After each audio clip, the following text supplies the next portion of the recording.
Shalom saudara komunikasi Tuhan. Pertanyaan ini sering ditanyakan. Pernah kita merasa bangga karena berhasil mencapai sesuatu, tapi tiba-tiba dalam hati kecil kita bertanya, jangan-jangan saya jadi sombong ya? Atau sebaliknya, kita merasa rendah hati, tetapi tanpa sadar suka kesal kalau tidak dihargai. Nah, hari ini kita akan membahas satu topik yang sering disalahpahami, yaitu kesombongan. Nah, bukan soal angkuh di depan umum, tapi soal hati yang lupa dari mana semua berkat itu berasal. Nah, mari kita lihat. Kesombongan itu sebenarnya perasaan bahwa kita lebih penting atau lebih baik dari orang lain. Tapi jujur saja, perasaan ini tidak bisa jadi sandaran hidup. Nah, menariknya, kesombongan pertama kali muncul bukan dari manusia, tapi dari Lucifer, malaikat yang melayani Allah dari dekat. Nah, kita tidak tahu persis kapan pikiran egois itu masuk ke pikiran hatinya. Tapi yang jelas, dari situlah lahir pertentangan besar di alam semesta.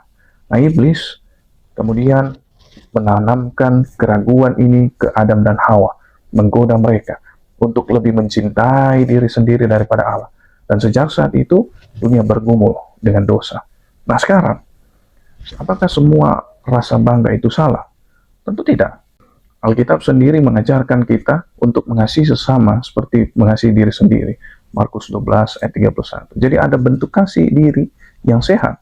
Bahkan Paulus katakan, kalau seorang rindu melayani sebagai penilik jemaat, itu cita-cita yang baik. 1 Timotius pasal 3 ayat yang pertama.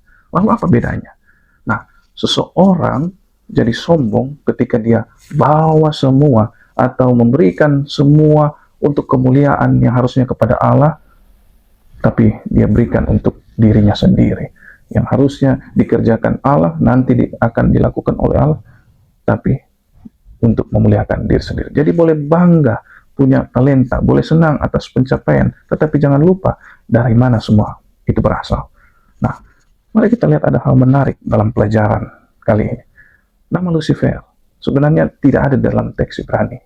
Dalam Yesaya 14, itu berasal dari terjemahan Latin. Ayat itu awalnya menunjuk pada Raja Babel yang sombong, tetapi secara rohani jadi gambaran kejatuhan iblis. Jadi kesombongan bikin kita kehilangan identitas asli kita. Kesombongan adalah satu-satunya dosa yang membuat kita menyerupai iblis, bukan Allah. Jadi dosa lain seperti marah atau iri masih bisa ditemukan dalam bentuk terbatas pada manusia yang lemah, tapi kesombongan murni adalah tiruan dari pemberontakan Lucifer. Nah, menariknya Filipi pasal 2 kebalikan dari Yesaya 14. Yesaya 14 berbicara aku mau naik, sedangkan Filipi pasal 2 berbicara Yesus mengosongkan diri. Jadi penawar kesombongan, yaitu kerendahan hati dalam Yesus. Dari surga, dia turun ke bumi.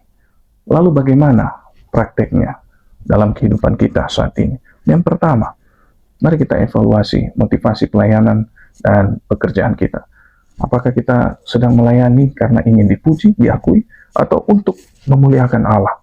Yang kedua, mari kita biasakan mengucap syukur secara spesifik. Setiap kali mendapat pujian, mari kita katakan dalam hati, pujilah Tuhan. Yang ketiga, hati-hati dengan kesombongan rohani, merasa lebih saleh dari orang lain, merasa lebih baik. Ini bahaya, karena itu adalah topeng kerohanian. Nah, mari kita tanya, seberapa sombong saya sebenarnya? Kalau kita mudah tersinggung ketika tidak dihargai atau merasa lebih rendah hati dari orang lain, itu tandanya masih ada kesombongan yang bekerja di dalam hati kita. Ingat, nilai kita tidak ditentukan oleh kepemilikan atau prestasi kita, tetapi oleh Allah yang mengasihi kita. Pernahkah kita merasa bahwa sudah cukup baik di hadapan Tuhan? Atau sebaliknya, pernahkah kita merasa bahwa dosa-dosa masa lalu membuat kita tidak layak mendekat kepada Tuhan? Nah, ada sebuah kisah dalam Alkitab yang sangat menarik. Hanya dua orang yang pergi berdoa ke tempat yang sama. Satu pulang dengan tangan hampa, yang satu lagi pulang dengan hati yang dibenarkan oleh Tuhan. Mari kita lihat. Siapa di antara mereka yang sebenarnya lebih dekat kepada Allah? Nah, kisah ini tercatat di dalam Lukas pasal 18 ayat 9 sampai 14. Dua orang laki-laki pergi ke bait Allah untuk berdoa. Yang pertama adalah seorang Farisi, seorang pemimpin agama yang dihormati. Ia berdiri di depan, di tempat yang terlihat oleh orang banyak. Ia berdoa dengan suara yang lantang. Ia bersyukur kepada Tuhan karena dirinya tidak seperti orang lain. Tidak korupsi, tidak bersinah. Ia rajin berpuasa, ibadah, serta memberikan persepuluhan. Kemudian ada orang kedua, seorang pemungut cukai pada zamannya. Profesi ini identik dengan ketidakjujuran dan pengkhianatan terhadap bangsa sendiri. Ia tidak berani mendekat. Ia berdiri jauh di belakang. Bahkan tidak berani mengadah ke langit. Nah, ia hanya memukul dada dan berbisik, Tuhan, kasihanilah aku, orang berdosa ini. Nah, dua orang, tempat yang sama, tujuan yang sama, berdoa, namun sikap hati mereka sangatlah berbeda. Lalu, apa kata Yesus tentang kedua orang ini? Bukan orang Farisi yang pulang sebagai orang benar di hadapan Allah, melainkan pemungut cukai yang hatinya remuk itu. Yesus kemudian menyampaikan sebuah prinsip yang sangat kuat. Sebab barang siapa meninggikan diri, ia akan direndahkan. Dan barang siapa merendahkan diri, ia akan ditinggikan. Inilah yang disebut sebagai kerajaan terbalik. Logika dunia ketika mengatakan, tunjukkan prestasi Anda, bangga pencapaian Anda, maka orang akan menghormati Anda.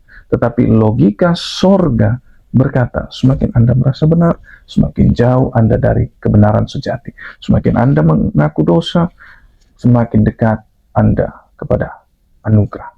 Ada hal menarik dalam pelajaran kita kali ini. Yang pertama, orang Farisi dalam perumpamaan ini tidak melakukan dosa yang wow secara lahiriah di mata manusia. Ia jujur, rajin beribadah dan bermoral baik, namun justru karena merasanya diri benar, ia kehilangan kebutuhan akan pengampunan. Dosa besar sering tidak terlihat dari luar, tetapi tersembunyi di dalam hati, yaitu kesombongan rohani.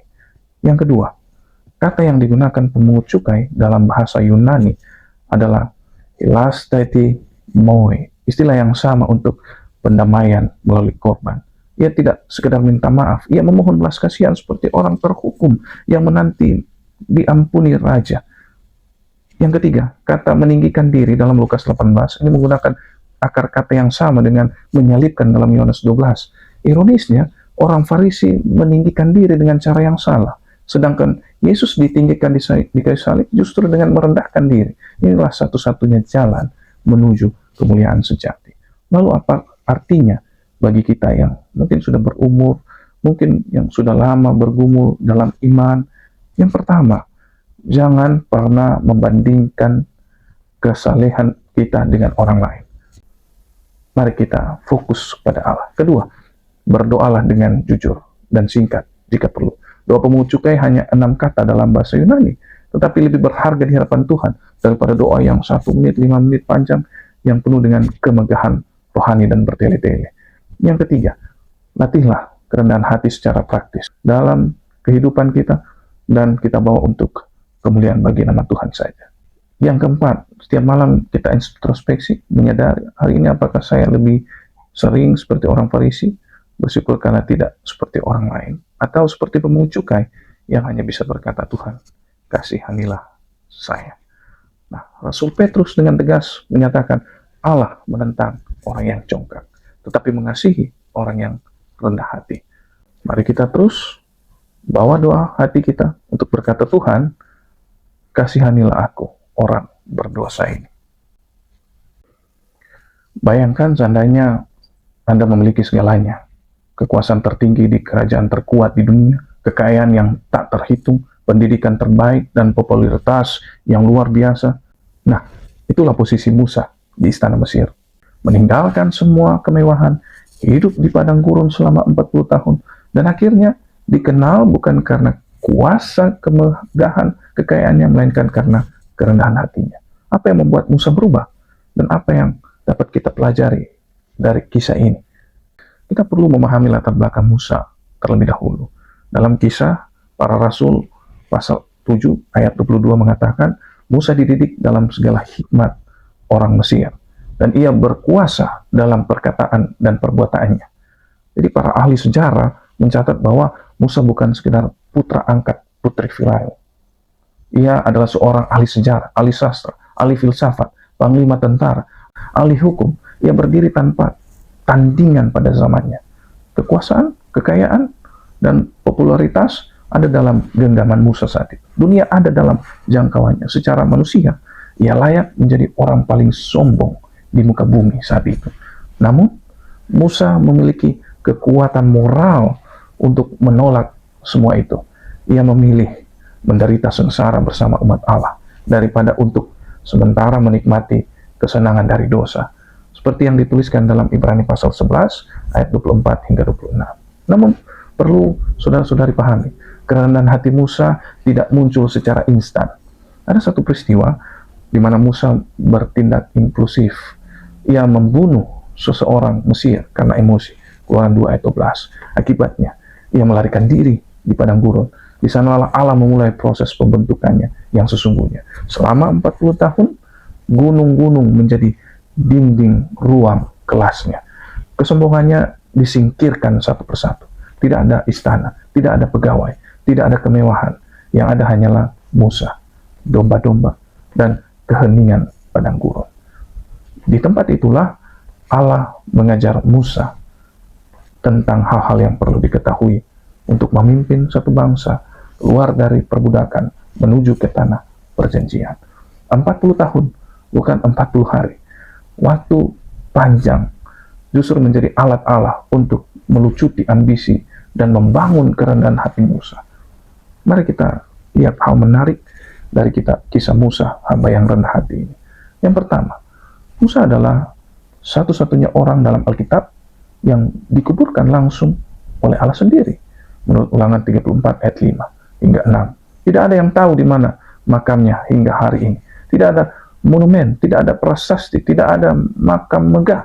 Allah sendiri yang mengurus penghormatan terakhirnya tanpa publisitas, tanpa keramaian. Jadi, orang yang benar-benar rendah hati tidak perlu monumen duniawi untuk diakui.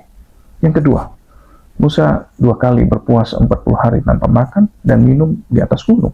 Secara medis mustahil. Namun secara rohani ini mengajarkan bahwa kehadiran Allah lebih dari cukup untuk memelihara hidup kita. Kerendahan hati sejati lahir ketika kita belajar bahwa kita tidak hidup dari makanan saja, tetapi dari setiap firman Allah. Yang ketiga, Musa digambarkan sebagai sangat lembut hatinya. Justru setelah ia pernah membunuh seseorang di Mesir dan memukul batu karang dengan emosi, masa lalunya penuh dengan kegagalan, namun Allah tidak membuangnya. Sebaliknya, Allah membentuknya selama 40 tahun hingga amarah berubah menjadi kelembutan. Ini meyakinkan kita masa lalu yang kelam tidak menghalangi Allah untuk menjadikan seseorang teladan kerendahan hati. Lalu, apa artinya bagi kita yang mungkin sudah berumur 30, 40, 50, 60 tahun ke atas saat ini? Yang pertama, jangan takut dengan proses panjang di padang gurun. Masa sulit, masa sepi, masa tidak nyaman, itu sering adalah ruang kelas Allah untuk melucuti kesombongan kita. Jangan buru-buru keluar dari proses. Yang kedua, tolak kesenangan sementara yang mengorbankan kekekalan. Jabatan tinggi, gaji besar, popularitas memang menggoda. Tapi tanyakan pada diri sendiri, apakah ini membawa saya lebih dekat kepada Allah atau justru menjauhkan kita dari Allah? Yang ketiga, mari kita latih kelemah lembutan dalam konflik sehari-hari. Ketika Miriam dan Harun menentang Musa, ia tidak marah. Dalam kemacetan di kantor, di rumah, tetangga, kelemah lembutan bukti kerendahan hati yang nyata. Keempat, izinkan Allah menguburkan ambisi duniawi kita. Tidak semua yang kita inginkan perlu dikenang dunia. Kadang Allah membiarkan hal-hal itu mati agar kita hidup dalam kerendahan hati yang sejati. Jadi Bilangan pasal 12 ayat 3 berkata, adapun Musa ialah orang yang sangat lemah lembut hatinya, lebih dari setiap manusia yang di atas muka bumi. Inilah puncak kerendahan hati. Bukan dari istana Mesir, tetapi dari padang gurun. Bukan dari kekuasaan, tetapi dari ketergantungan total kepada Allah. Ada sebuah lagu rohani Kristen, kita dapat merenungkan lirik lagunya berjudul I'd rather heaven Jesus. Ini lebih baik katanya memiliki Yesus daripada emas, perak, atau kerajaan dunia. Musa meninggalkan istana Mesir demi penghinaan karena Kristus.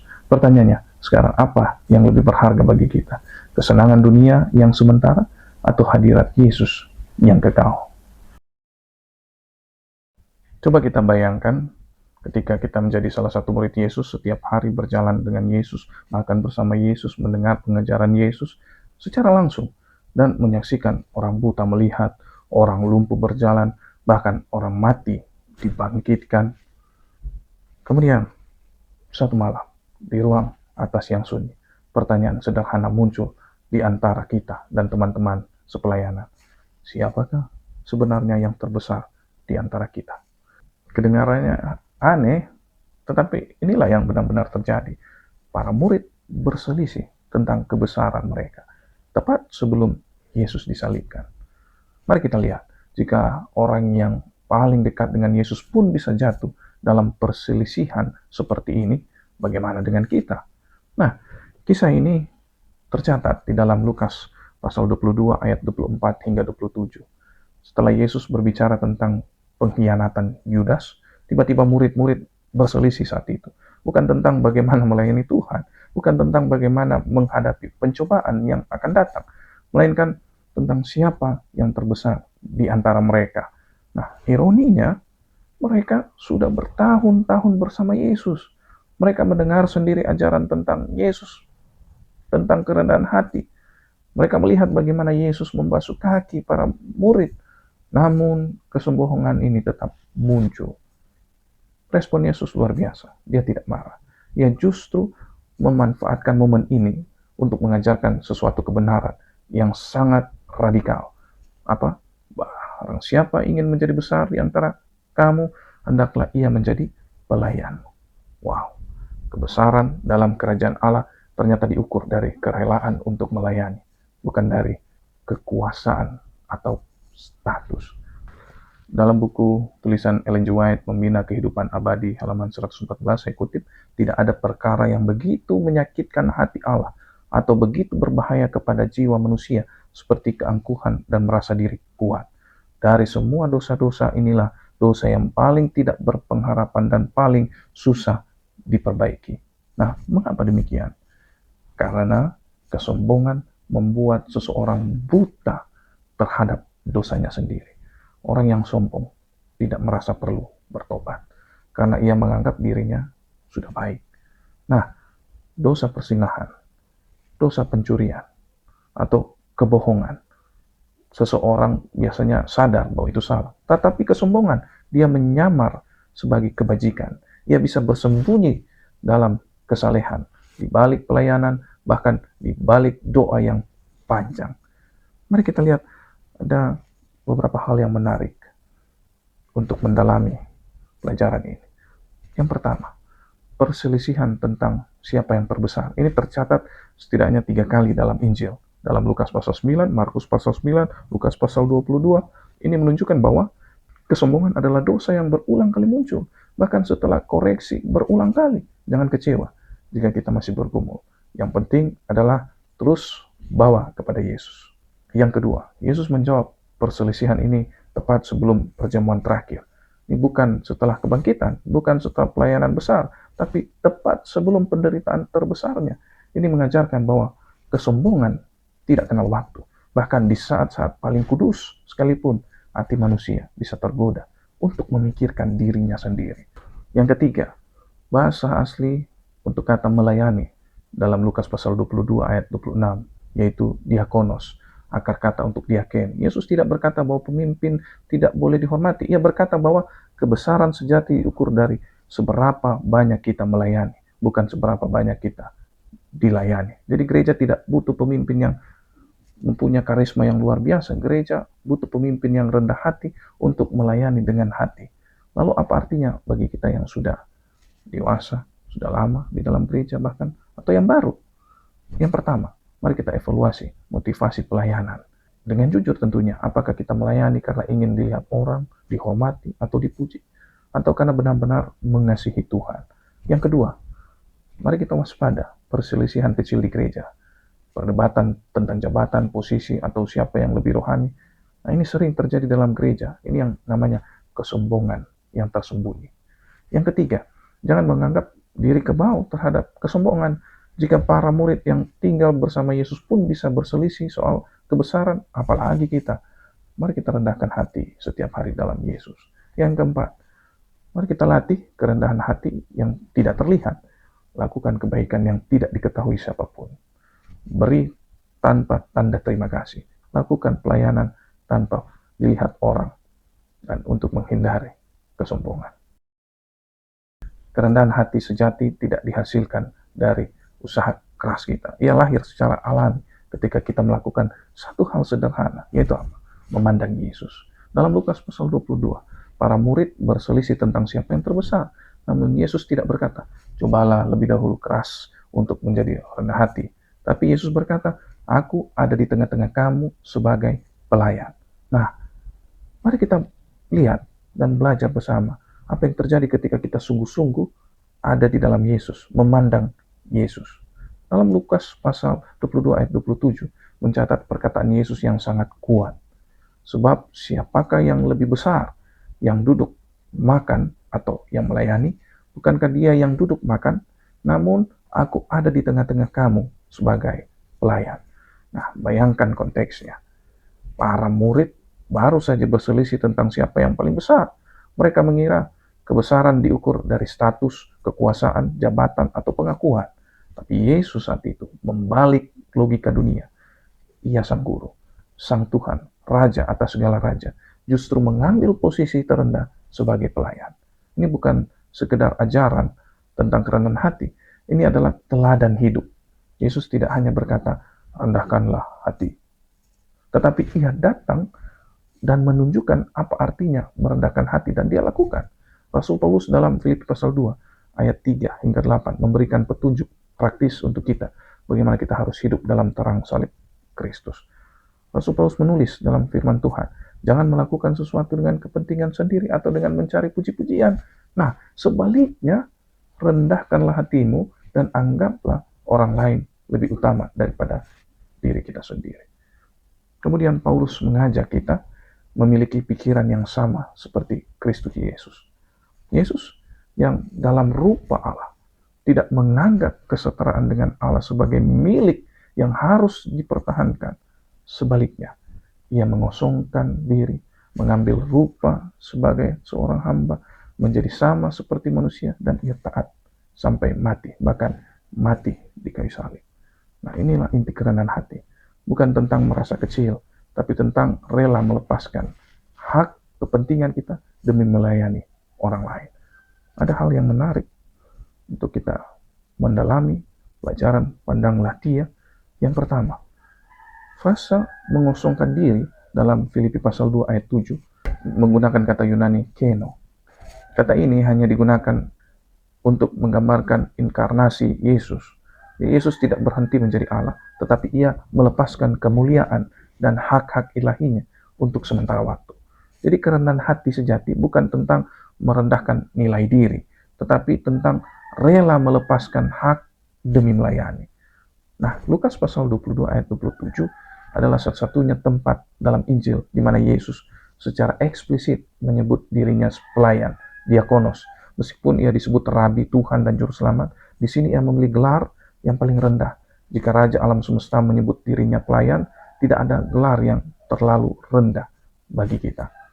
Yang ketiga, perintah pandanglah orang lain lebih utama dalam Filipi pasal 2 ayat yang ketiga, ini menggunakan kata hipereko, yang berarti unggul atau melampaui. Paulus tidak berkata, anggap dirimu tidak berharga. Ia berkata, berikan tempat kehormatan kepada orang lain dengan sukacita. Ini berbeda dengan rendah diri yang patologis.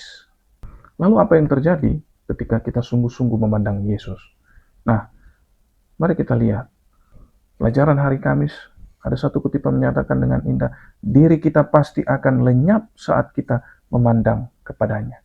Jadi semua hal duniawi akan dikuburkan. Seperti lilin yang meleleh dekat api, seperti kabut yang lenyap di bawah sinar matahari. Kita tidak perlu mati-matian membunuh ego kita sendiri. Cukup arahkan pandangan kita kepada Yesus. Siapa dia, apa yang telah dia lakukan, betapa besar kasihnya. Maka kesombongan, keduniawian, kepentingan diri akan lenyap sendirinya dalam hati kita.